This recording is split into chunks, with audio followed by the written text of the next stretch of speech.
नाज़रीन अवां खे अफ़सोसनाक ख़बर ॾींदा हलूं त करुंडे में घर जी भित किरण सबबि ॿ ॿारड़ा फोत हिकु ज़ख़्मी थी पियो।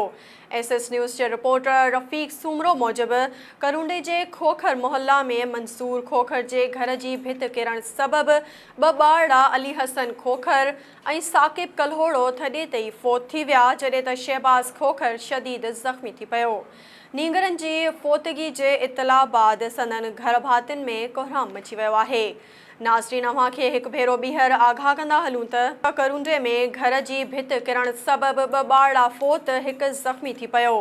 SS न्यूज़ जे रिपोर्टर रफ़ीक सूमरो मूजिबि करुंडे जे खोखर मोहल्ला में मंसूर खोखर जे घर जी भित किरण सबबि ॿ ॿारड़ा अली हसन खोखर ऐं साकिब कल्होड़ो थॾे ते ई फोत थी विया, जॾहिं त शहबाज़ खोखर शदीद ज़ख़्मी थी पियो। नींगरनि जी फोतगी जे इतला बाद संदनि घर भातियुनि में कोहराम मची वियो आहे।